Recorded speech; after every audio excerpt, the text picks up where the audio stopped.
This podcast is a proud member of the UUOP Network.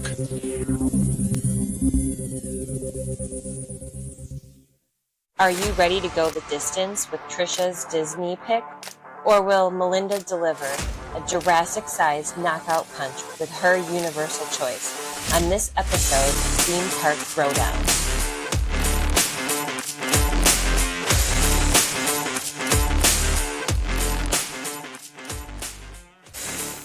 Hey everybody, welcome to episode 12 of Theme Park Throwdown. I'm Melinda. You can find me at Melinda's Magical Adventures on Facebook and Instagram and pretty much everywhere else. And I am here with Tricia at Tricia Travels on Facebook and Tricia Travels 85 on Instagram. And if you need help booking a hotel during a tornado, I am currently doing that right now. So, yay! Everybody wish us some luck because Tricia has had a bit of trouble with some weather over the past couple days, and it is supposed now to I'm hit sending it my your way. area.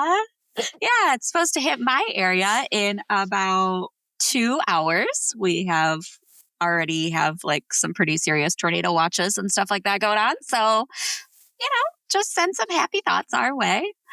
But we are here and we are devoted. Dang it. So Yes. let's get this episode going. Before we dive into our topic for this week, we're going to take you back to episode 8, which was our Battle of Park Transportation, where we pitted Universal's wonderful water taxi and the buses against Disney's monorail and Skyliner. You guys voted in our Who Won poll, and the winner of that episode was Universal. What? I was quite surprised that Universal won that battle because I know how people feel about their Skyliner and their monorail, and I was kind of shocked. I'm not gonna lie. I find using Universal transportation a lot less anxiety provoking. That's fair. It's just easier. So, yeah. Like, it is easier, but in some ways it's not. Like, Disney, you don't have to deal with going to, okay, I was going to say you don't have to deal with going to a transportation hub, but what's the ticket and transportation center? Well, yeah, for some of your parks you do, yeah. Yeah, but like you don't have to deal with being dropped off in like Disney Springs and then going through security and then going into the park true. like you do with Universal. So that is true. Yeah. But hey, I'm not going to be mad at a Universal win. I can't Anyways. fault it. I love my water taxi. But for our battle this week, we are going to kind of take on a bit of a doozy of a topic. This is going to be a bit of a heavy hitter. It might get pretty tough. We are doing the battle of the best themed land. So we will see where this goes. Tricia and I each chose one land across all of our properties parks that represents the best, most immersive, most detailed area. And so here we go. Tricia, you ready to put your dukes up and battle it out? I would be a horrible fighter. Look at this. What is this? No. Right. Me slapping. Yeah. I just want to say, I think Disney does a really nice job with theming areas. And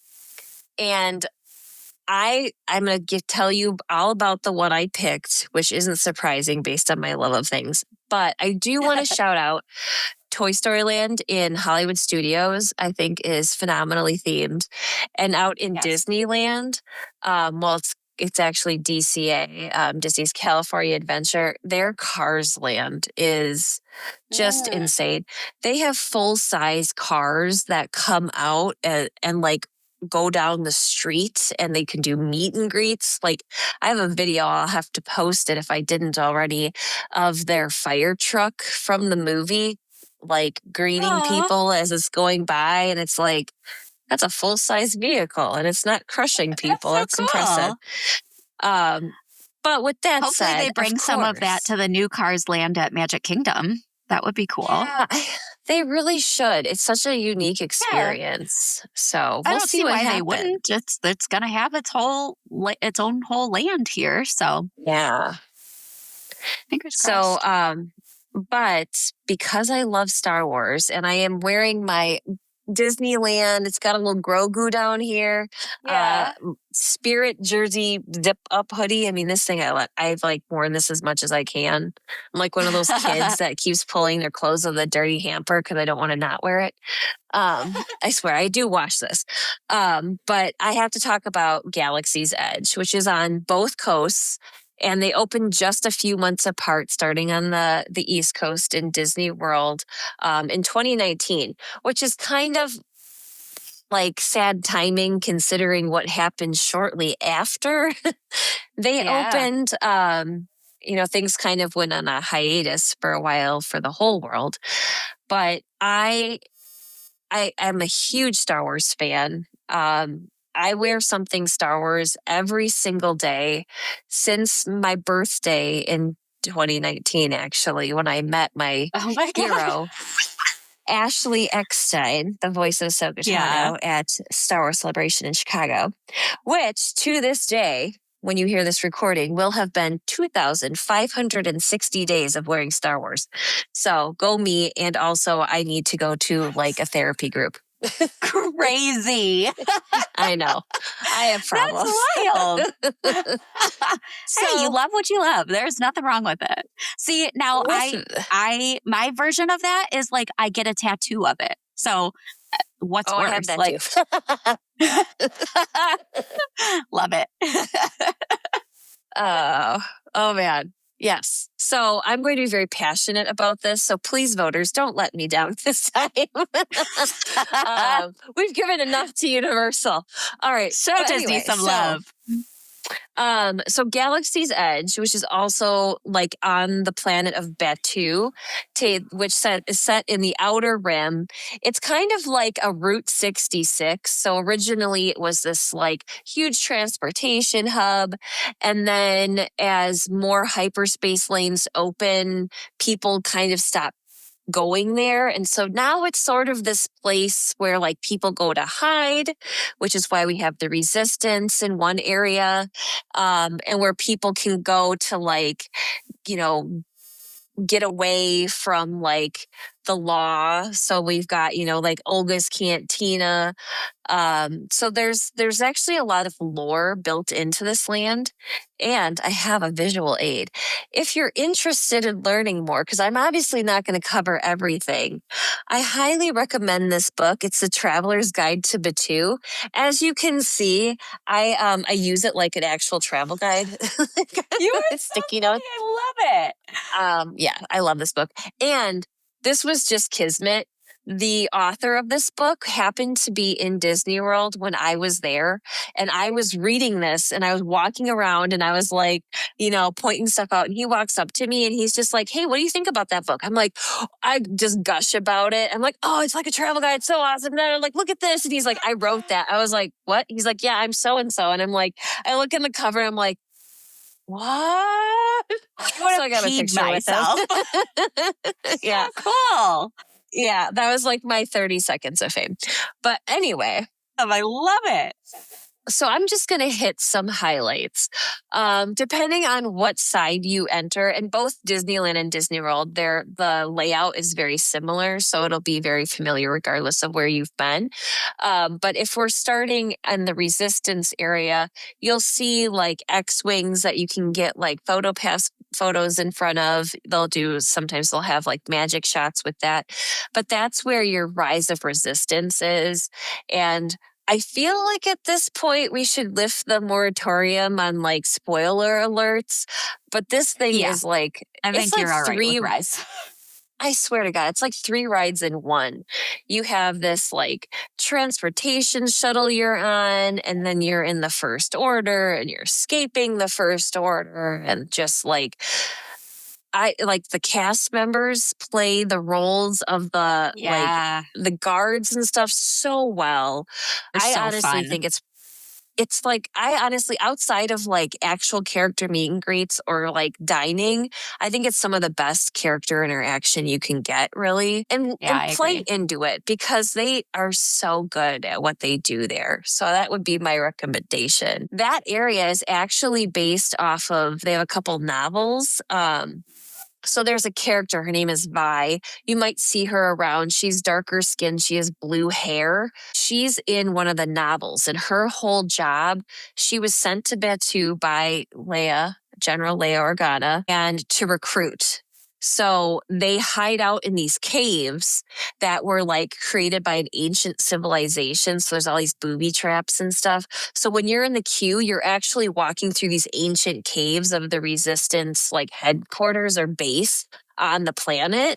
That's the whole concept of that. So That's cool. I never keep knew that that. in mind when you're walking through there. But I just think it's a phenomenal attraction, especially if it's in A mode.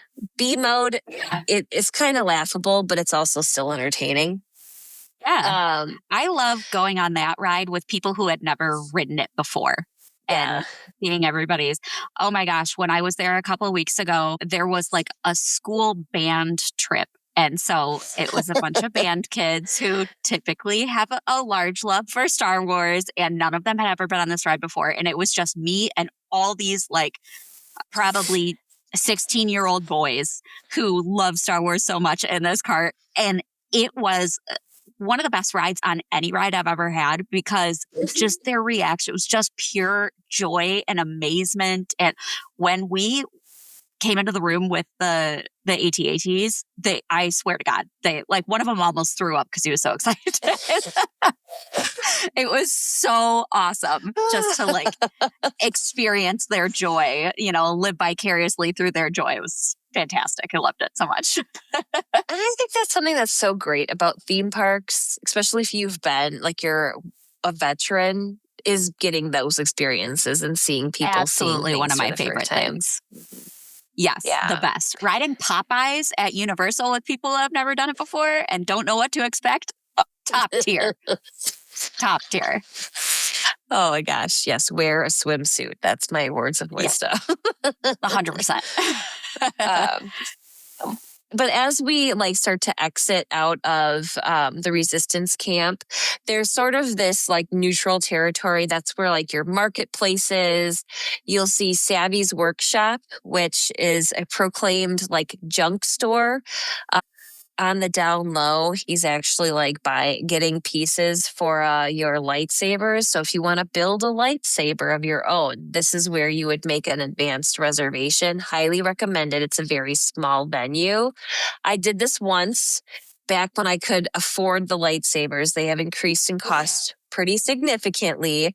So just be aware that if you're going to do that, it is costly, but you get a really cool like bag to put it in, and like everybody knows when you're walking around what you have. So you feel kind of badass. I'm not gonna lie. And I was able to take it through TSA without any issues. So just heads up if you need to take it as your carry-on item if you're flying. Also in that area, you have Doc Ondar's, which is the like antiquities. There's a lot of Easter eggs in there for Star Wars fans, but that's where you can buy a lot of like, they have these things like Sith holocrons and like jewelry and like helmets. So stuff that they don't sell Batu labeled items because they want it to feel authentic. So like they have a small toy store and they sell these things that look like they're almost handcrafted, like little stuffed animals and little like wooden toys. They have a creature store that you can buy like a loth cat, or you can buy a porg. My daughter got one of like the animated like shoulder porgs or whatever, and it like They're so cute. Unless you hear it all day long, they get less cute. Like the Furbies from the 90s where they would like go off in your closet in the middle of the night. Yeah, that was terrifying. But so there's some great like shopping options in there. There's also like it's Kat Saka's kettle stand. It's like flavored popcorn. In the novels, there's like a whole story like about on the outskirts of the town. It's a farming community, and this person like brings her grain to the market to sell, and that's what Kat Saka's is. The cold brew. Yes. Oh, yes. Is that the one with the puff cereal on top, right? Yeah. Yes. Yeah. The Cocoa Puffs. Yes. You Yes. need to the cold try brew that. black calf. If you haven't tried it and you like strong coffee, it is very strong. But oh my God, it's so good. Yes. You can go light speed without being in the Millennium Falcon drinking that, I swear For to sure. God. But then you hit Ronto Roasters, and that's kind of the end of the market. They do breakfast and through dinner. It's mostly like sausage wraps and stuff. I highly recommend trying this. Any meal, but I kind of particular to breakfast. They have this really great sauce they put on their breakfast version, and it's phenomenal. And then there's also another dining area. It's their docking bay is kind of like tucked right behind that. They do more lunch and dinner. It's run by Cookie. You can see his ship on top of the building. He's sort of like a galactic food truck is kind of his story. There is literally a whole cookbook. Yes, I do own it. And there's a story about him in there. I know, right? I've made stuff from it. It's really weird stuff, but it's fun to make. Like there's the blue shrimp from like the Mandalorian and stuff in there. It's crazy. But they serve things like tip yip and things like that. It's all chicken and like real food based. It's not just like, what is this? It's Spam and whatever. No, it's actual real food. And honestly, the portions are pretty decent for the sizes. And like it literally is like tip yip is literally chicken nuggets, like, so I highly recommend if you're looking for an immersive, like themed area, the food there is pretty normal, even though it sounds weird. And they've put descriptions so people know now like what the items are. In that area as well is where in Disney World you will see the Mandalorian. He in the market area, it kind of starts with like the bathrooms and then you walk through the stalls and it ends with the Ronto Roaster area. So he comes out near the bathrooms. There's a cast member kind of hidden entrance. So I got to meet him. I was infatuated. My husband took pictures of me just fawning over him, and I don't care because I love a man in uniform. In Disneyland, though, they have the creme de la creme because they get Darth Vader, they get Luke Skywalker, and my favorite, like I said, Ahsoka Tano. And I got to meet her when I was in Disneyland. And Yay! Okay, first of all, I'm really glad they didn't call security on me because they post in the app like the times that the time they should be coming out, and you don't know really where they're going to be. They just wander. So I told my daughter, I'm like, she's coming out this time. We're going back there. And she and I are just like, should we split? She's like walking through the market. I'm walking down this like alley and we're like, and I'm looking and I turn and I see her like she literally was coming out of like this kind of foliaged area. And I go, just because that's her nickname in the animated series. And I saw her jump and I'm like, oh, I'm so sorry. I'm just really excited to meet you. And she was like, I could see on her face, she's like, is this a lunatic? Like, and I'm just like, I looked at her, I'm like, I met Ashley Eckstein, I'm not crazy. So I started the interaction with her. And then I could see her relax, like, okay, this woman is not going to tackle me to try and hug me or whatever. But she was so great.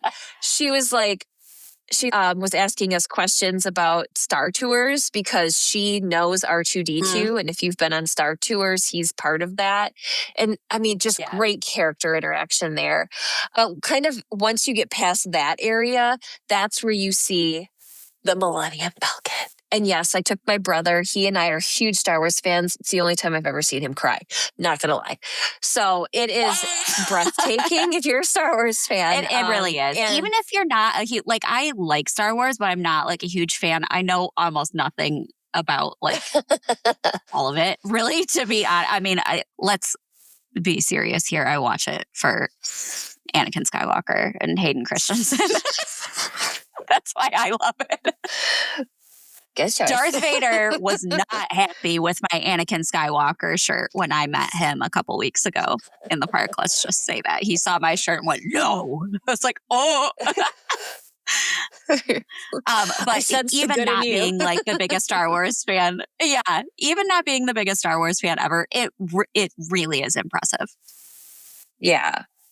I think as a family, we actually like Smuggler's Run, the attraction. That's like you piloting the Millennium Falcon because it can be different. And they're coming out with a new video. So there's going to be new scenes in this.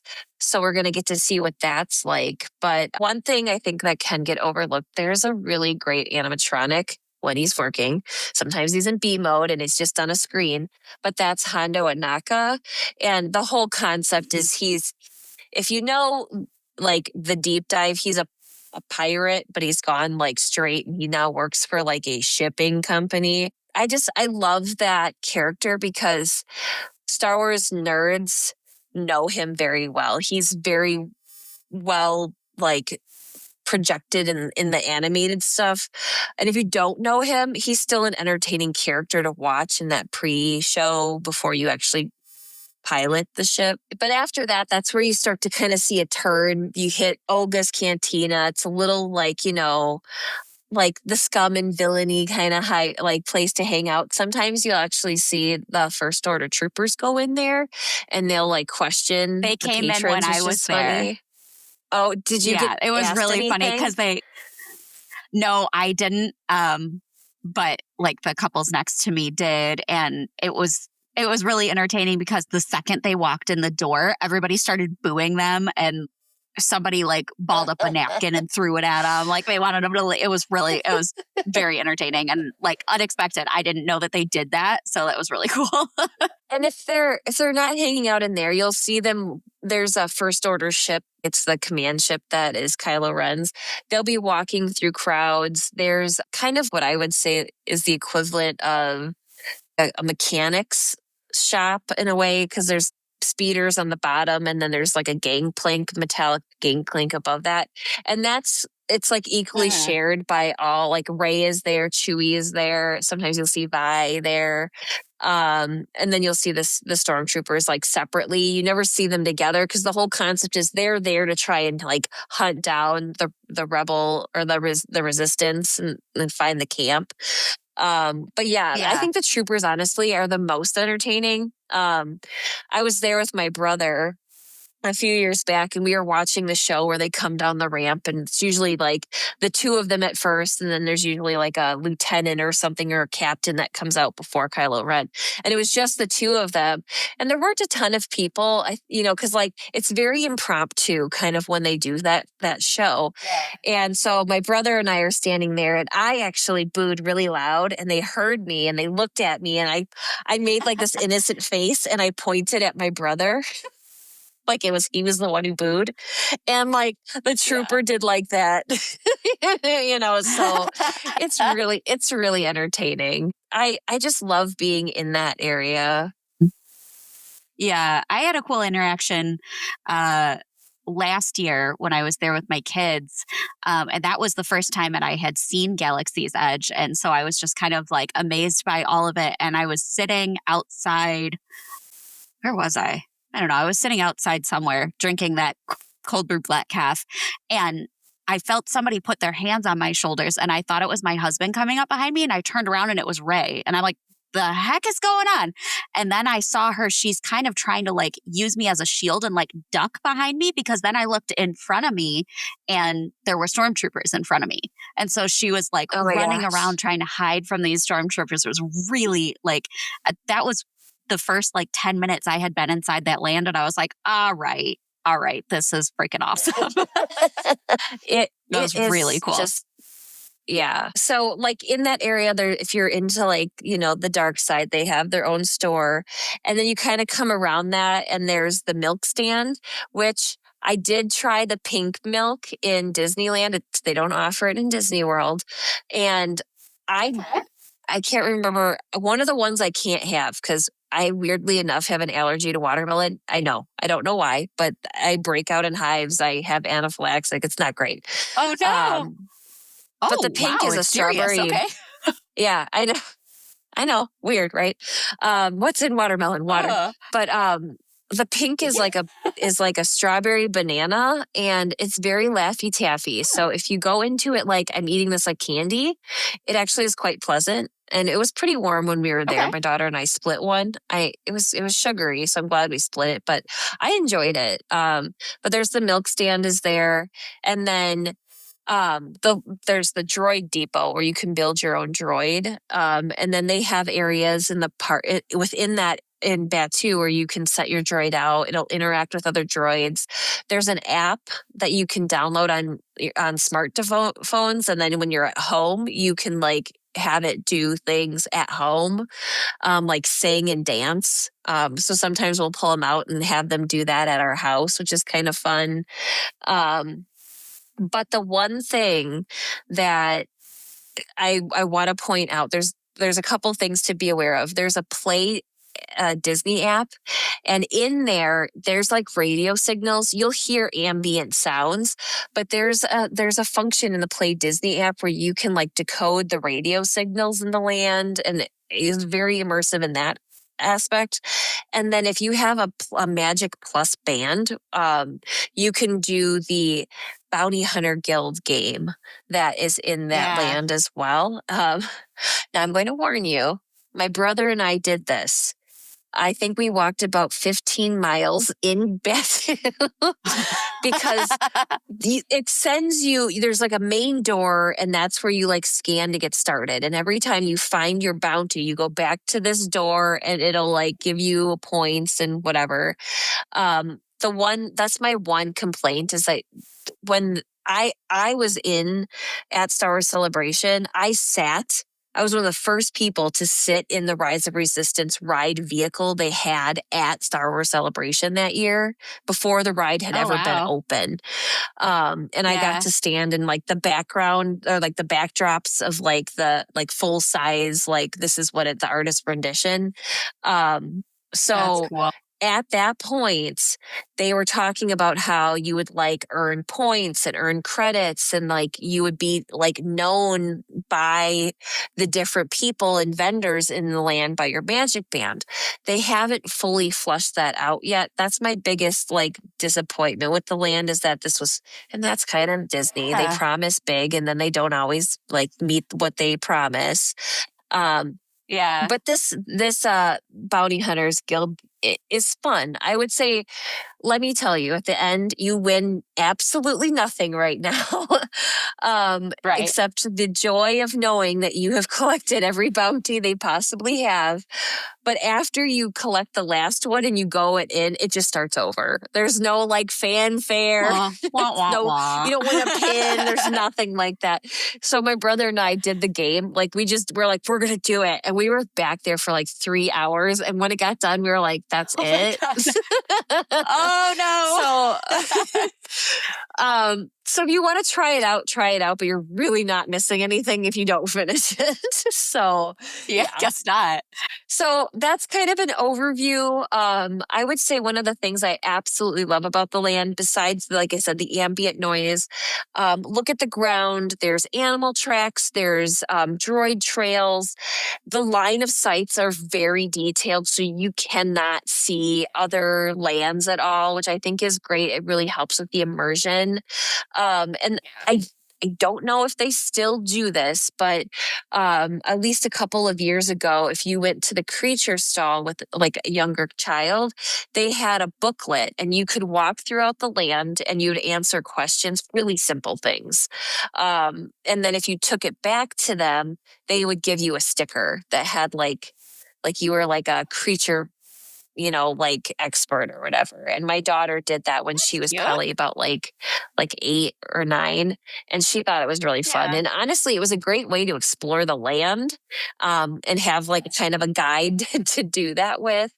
I mean, if you've never been and you enjoy Star Wars, I think you'll enjoy the land. I love it.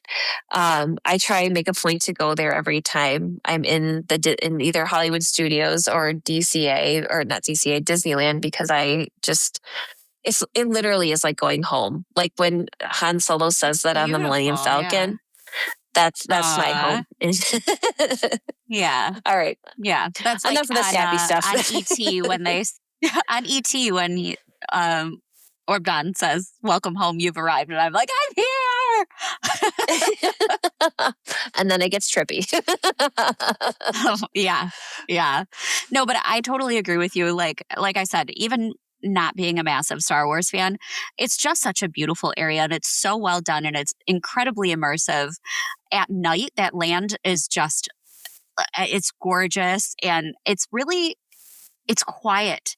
Even if there's a ton of people in there, there are so many little like nooks and crannies and areas that you can explore. And it's just nice. It's just different, especially like, you're in the middle of a Disney park and they're not, I think we've said this like 4 episodes in a row now.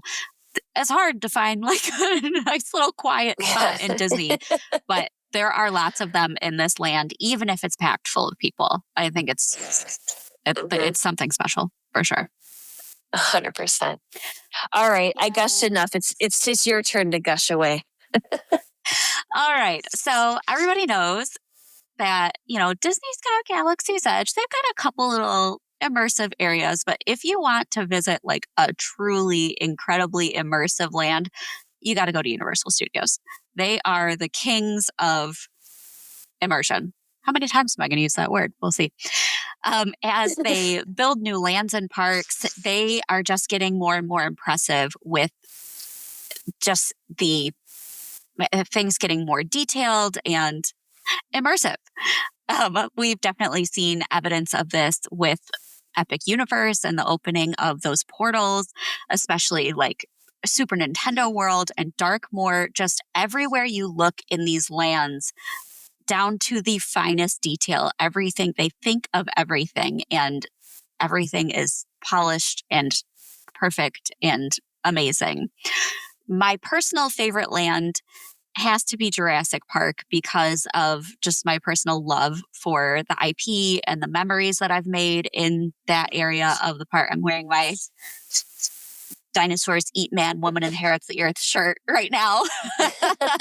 I'm just a huge fan of that IP. So that's always going to be probably my favorite land. But the land that I'm going to talk about in this episode will take a close second to Jurassic Park, and that is the Wizarding World of Harry Potter Diagon Alley. This park is located in Universal Studios, Florida, opened on July 8th of 2014 as the second park in the Wizarding World of Harry Potter after Hogsmeade and Islands of Adventure. I do have a major bone to pick with this land, and that is just because it replaced my beloved Amity Island and the Jaws ride and Captain Jake's Amity boat tours. It makes me very, very sad. And now, like, the only thing we had left was the Amity bathrooms. And now even those don't look the same anymore. There's still Shea Alcatraz and you still have the hanging Bruce the Shark. And there are different, like, nods to Jaws in Diagon Alley, but I'll always miss Jaws. However, Wait. the addition. What? What's that? What? There's nods to Jaws in Diagon Alley? Oh yeah. There's like 3 or 4 of them. If you look in the record shop window in like the London waterfront area, one of them is Here's to Swimming with Bow-Legged Women, which is a song that Quint sings. There is somewhere back in Nocturne Alley, there is a giant shark mouth with the teeth and stuff like that that's hanging up. Yeah, there's a couple different little things like that are just, reminiscent of the bygone Amity Island. I love that. Yeah. Okay. So, comes at the expense of building Diagon Alley. But the addition of Diagon Alley also came with the addition of like the King's Cross Station, the Hogwarts Express, that beautiful London waterfront. So it is a very large area that got renovated with this whole changeover. And it really is an incredible addition to this park and something that was kind of sorely needed. You've got in that London waterfront area, you've got the night bus, you've got the beautiful fountain, you've got the jacket potato stand, which is delicious. Don't sleep on it. So I guess I have to, just had to say goodbye to Jaws. It was time. It was a very expensive ride to maintain just for one ride that didn't get as much attention as it had in years past. And so it was time for Bruce to go, unfortunately. But when you enter into Diagon Alley, just entering into it can be a little tricky for those who are not very familiar with the park and the layout and where they're going. But I think that just adds to the experience and kind of the beauty of all of it. But once you turn that corner and you hear the bricks moving, you are literally transported into just a completely different time, a completely different place, a whole different world. And it's really amazing. This land has no view of any outside land from anywhere inside of it. So much like you were saying, you are just completely cut off from the rest of the park, the rest of the world. And all you can see is what's right in front of you in this land. And I think that really just the tall buildings and the scale of everything in Diagon Alley is unmatched, or at least it was until they opened Ministry of Magic in Epic Universe, because that is Diagon Alley on steroids. Tallest building in Diagon Alley is shorter than the shortest building in the Ministry of Magic, just to kind of put that in perspective. Okay. So wow. It is like, it's wild, but it's just beautiful, and it's all encompassing and includes all of your senses and is wonderful. I love it. There are even areas of this land like Carket Market and Nocturne Alley, which have complete 360-degree coverage with like the addition of roofs, or like Nocturne Alley, you're almost in like a little tunnel system. So it really just, I don't know, it's just immersive. Like I said, how many times am I going to use that word? There's not really another word for that. It's true. So you literally feel like you're walking into the movies. It's crazy. Yeah, absolutely. We have some live events in Diagon Alley. You can, if you want to, include the night bus interaction that you can have with the Shrunken Head driver and then the night bus conductor out in the London waterfront right near the fountain. You've got the Fountain of Fair Fortune and the Tale of the Three Brothers, which are puppet shows that enact stories from the Tales of Beetle and the Bard on the stage in Diagon Alley. You've got live performances from Celestina Warbeck and the Banshees. You also can go to the Gringotts Money Exchange and exchange actual American dollars for Wizarding bank notes. We did that. And you can, yeah, it's so cool. I mean, like, I don't know what you're really going to do with that, but just as like a fun little souvenir and a fun little experience, it's just a cool little addition. If you are lucky enough to be in Diagon Alley during HHN, you can see the Death Eaters, and they kind of do their march. A couple years ago, they just had them come out and kind of walk around and do some interactions with guests. Last year, they took it up a notch and they did a show out on the stage that like Celestina Warbeck performs on, and had them do the stage performance. And then not only were they also walking around meeting and greeting with guests, but they did like a march where they would, each Death Eater would select somebody out of the crowd and point their wands up and do like a death march, I guess, which is kind of cool to see and experience. So yeah. You promise I get to see that this year? Absolutely. You promise? As long as they have it, we're going to be there. We're going to be there. Okay. And the Death Eaters really became like, the Death Eaters became like a phenomenon on TikTok 2 years ago. As like being, how am I going to put this? PG. They were like sex symbols, basically. I don't know if you saw any of that, but TikTok went a little wild. Oh yeah, TikTok went a little wild with the Death Eaters. So yes, definitely look some of those up. There are some interesting videos on there, but it's dark and mysterious and a little sexy. They had a female Death Eater last year, which was kind of surprising and was really cool. She was a total badass, so I loved that. I would love to play that part. That would be so much fun. But that's just another immersive thing in the land. Okay. As far as food and drink goes, Diagon Alley features the quick service restaurant, The Leaky Cauldron, but it is a full restaurant. This serves English-inspired dishes for breakfast, lunch, and dinner. The Hopping Pot Bar that serves all the Wizarding World beverages, including hot, frozen, and cold butterbeer. And they also have pasties, which are a delicious little snack. You've got several other food and drink carts, and then you have Florian Fortescue's Ice Cream Parlor, which specializes in their butterbeer ice cream. They've got several different forms. I personally am a huge fan of the soft serve, not the hard packed ice cream, but everything is delicious. And if it is even remotely warm out when you go, Florian Fortescue's is going to have a line around the building. So, it moves just fast. And I recommend there's like it's like a butter brickle blondie. It's a hard pack flavor, but it's my favorite. And they also have the one, it's like peanut butter and strawberry jam. That's supposed to be Harry Potter's favorite, and it is really delicious. Yeah. Oh, it's so good. It's really good. Nope. We're getting ice cream when we're there too. And you're not going to get me away from that. Say less. Say less. You're not going to have to convince me. You don't have to work very hard to do that.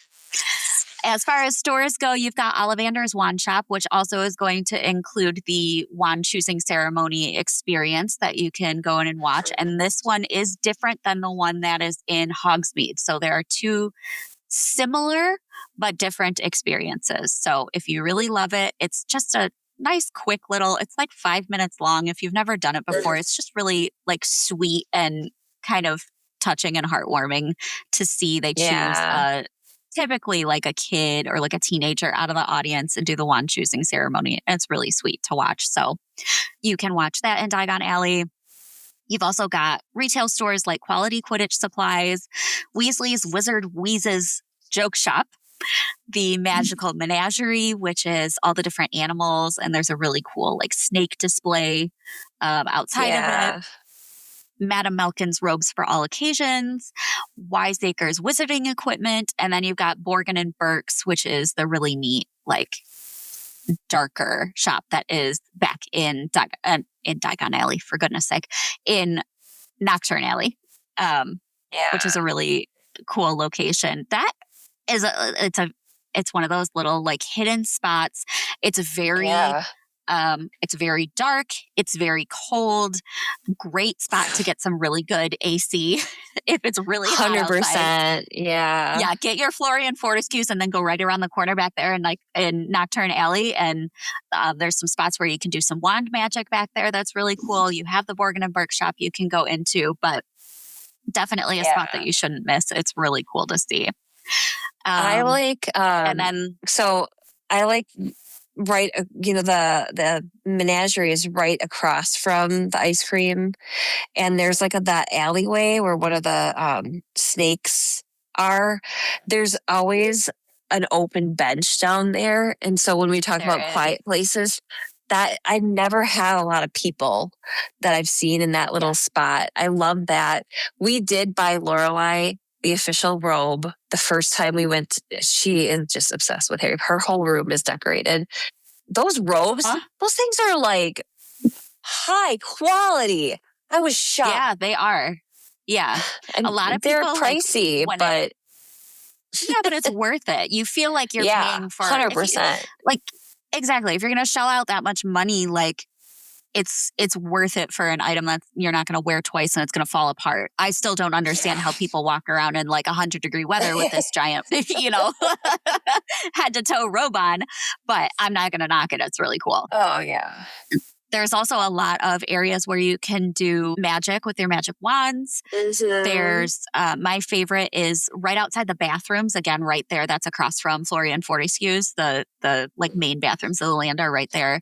And the only bathrooms in the land are right there. And there's that umbrella and you can make it rain. So it's always soaking wet in that area. If you look and it hasn't rained, you're like, why is the ground all wet?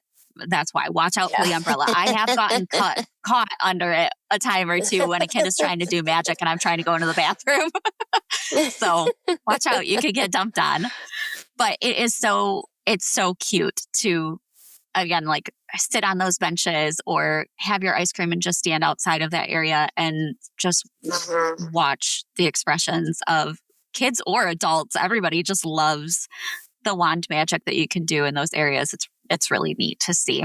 The flagship attraction for this land is going to be the Escape from Gringotts. This is a 3D indoor roller coaster that I think is kind of like a mashup between Revenge of the Mummy and Spider-Man. Like some of the roller coaster elements and the the dark indoor roller coaster vibes of the Mummy and the simulation and screen-based 3D effects of Spider-Man.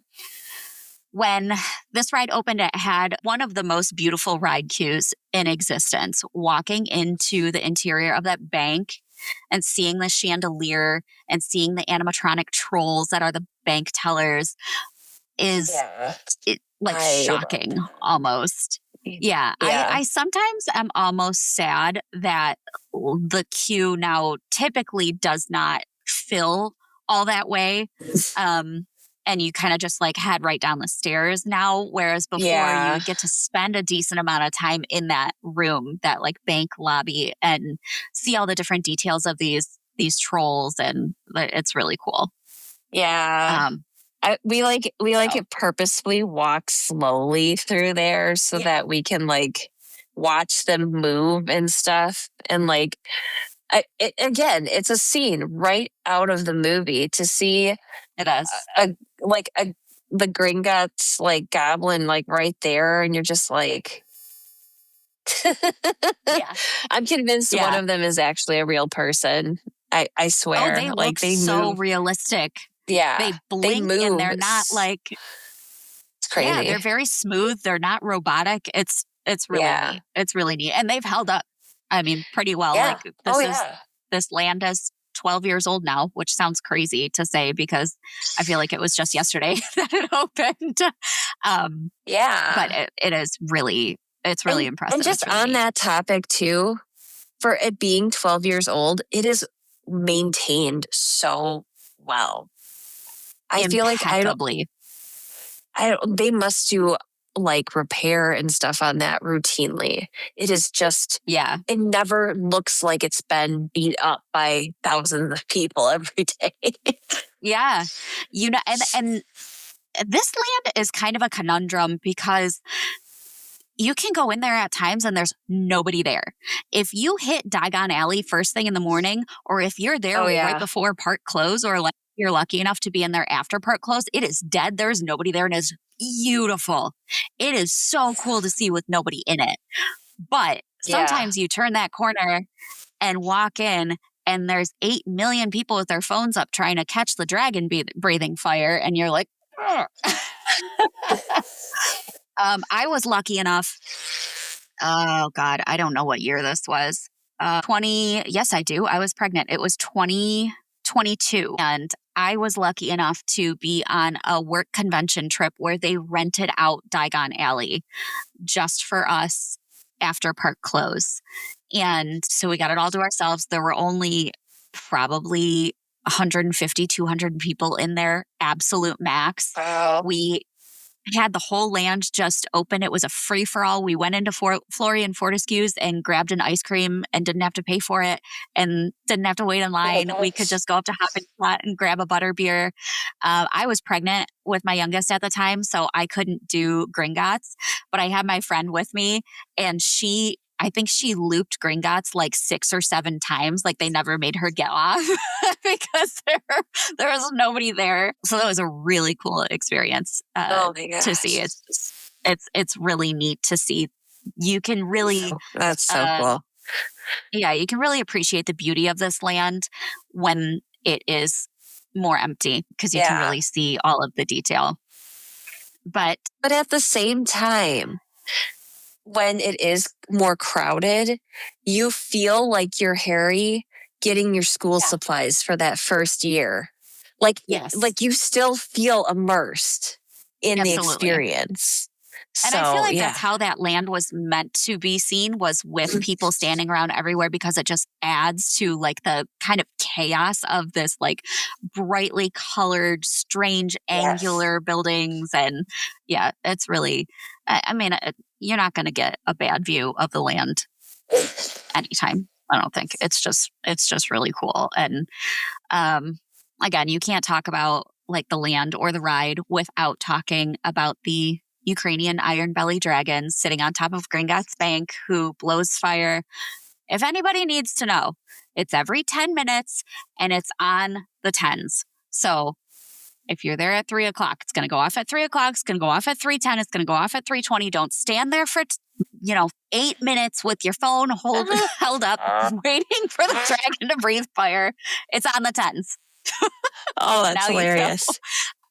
I think that is the best piece of knowledge right there. The best information I can give. It's the best travel agent tip I can give. You don't have to stand there forever waiting for the dragon. Just wait for the 10s. And you will hear it before it happens too. You have time to get your phone out when you hear the chains rattling. But that's super impressive to see and really cool. Also awesome to get pictures of at night, if you can get pictures of the dragon breathing fire at night. It's really cool. The other ride that's technically in this land, but isn't actually in this land, is the Hogwarts Express, which leaves King's Cross Station via platform 9 3/4, where you can actually see your friends and family run through the wall to get to the platform and hop on the train to Hogwarts. This will obviously take you over to Islands of Adventure. The addition of this land allowing Universal to require guests who want to experience the attraction to have a park-to-park ticket. It's pure business genius. I mean, that is it was a total game changer, because that is the reason why people want park-to-park tickets now. Like, I will talk to clients who, say, I can't imagine that I'm going to want to park hop. Like, I want to just spend 1 day in each land or 2 days in each land. I don't feel the need to go back and forth. But then they tell me that they're huge Harry Potter fans and they want to make sure they do everything in the Wizarding World of Harry Potter. And I'm like, well, you see here about that park-to-park ticket. So it was genius on their part. I honestly think I feel like you can't go wrong with a park-to-park ticket. The parks are so close together. Even if you don't, it can be a wait sometimes for the Hogwarts Express. And sometimes it's almost faster just to walk, between the two parks. But it's so short of a walk, considering how many feet, steps you can put on in a day. We've never done Universal without park-to-park. That's just how much we love it. Yeah. So. Yeah. Like, I understand Disney, like, for a lot of people, especially if they're like families with young kids and stuff, doing a Disney trip, sometimes I just say, like, park hoppers aren't worth it for Disney, because it's so difficult to get from one park to the other. Universal, it takes a while. That's totally different. Yeah, Universal, you're right there. But I love the Hogwarts Express too. It is a must do every time I'm there, no matter how short my trip is. It's just so, and I don't care what, I don't know. It's just cute. It's just fun. And I love that it's different depending on the way that you go. If you're going from King's Cross to Hogwarts, then that is the journey that you will take on the train. That is the like thematic elements and stuff like that are on the train are your journey to Hogwarts, and vice versa when you're coming back. I love, I really like taking it from Hogsmeade and going to Diagon Alley, because I love the part with the night bus. I just love the night bus in general. I think it's hilarious. And I love watching it like squeeze through the little buildings and stuff like that on the train. Yeah. It's always one of my kids' favorites too. I just think it's a really cool experience that and everyone can go on it, Yes, absolutely. It's like really easy to navigate it with ECVs and wheelchairs and stuff. They'll take your stroller right from you, and you don't have to worry about it until you get off. You get off the train, it's sitting right there. It's a nice, cool way to rest your feet for a few minutes, but also be entertained at the same time and also get some transportation.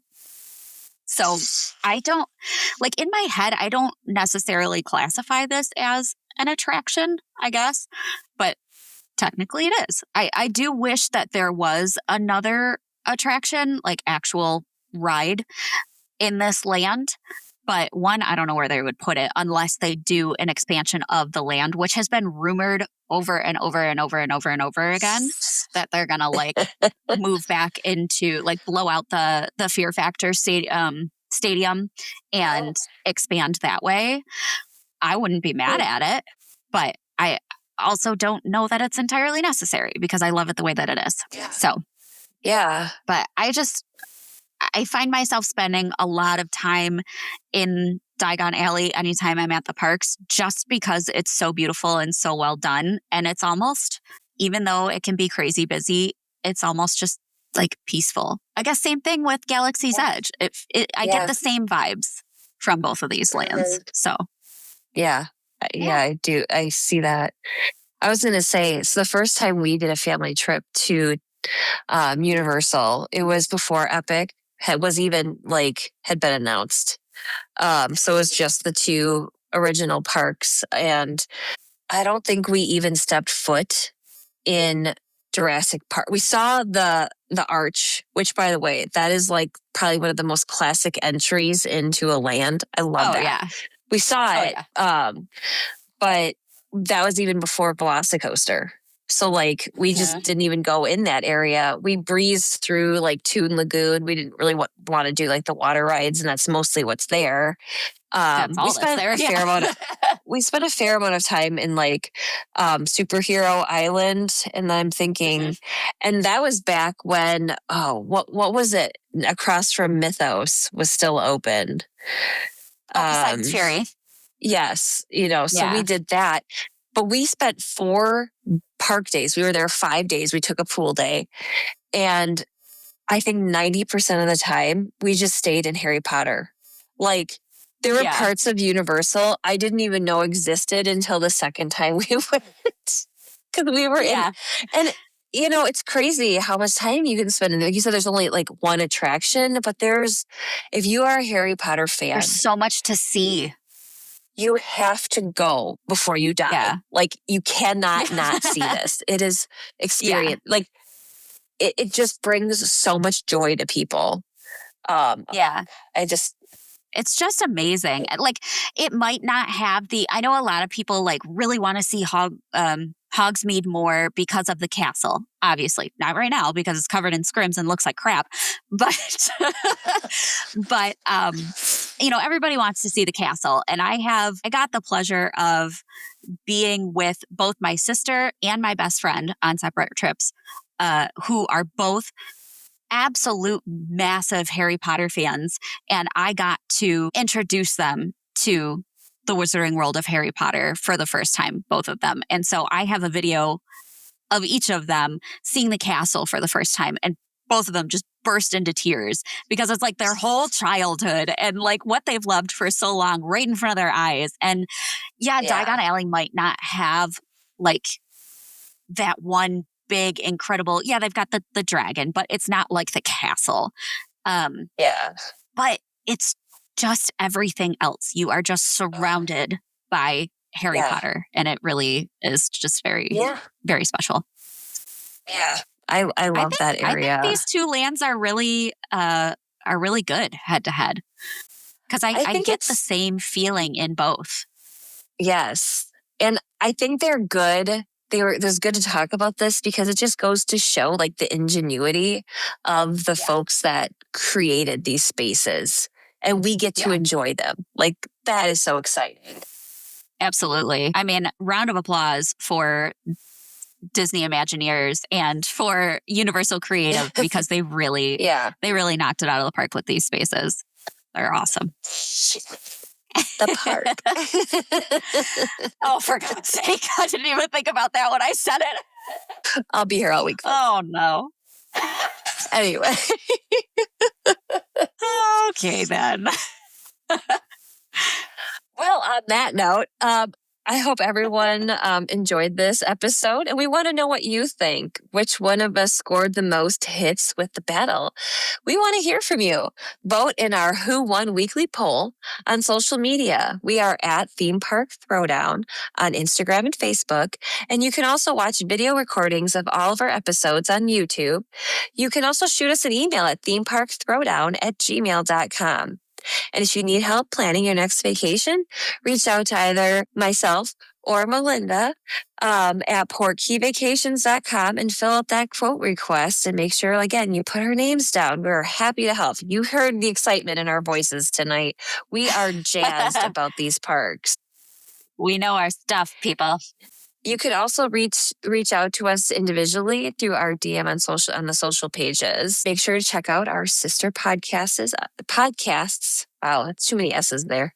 On the UUOP network, the unofficial Universal Orlando podcast, the Taste of Universal podcast, the unofficial Universal Great Britain podcast, the Portkey Passport, a Disney podcast for adults, the Theme Park Duo for your West Coast parks, Rush of Fear, a Halloween Horror Nights podcast, and Big Dumb Stuff.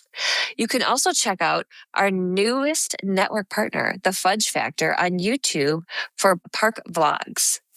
That's it for this throwdown. See you next week in the ring. Have a good week.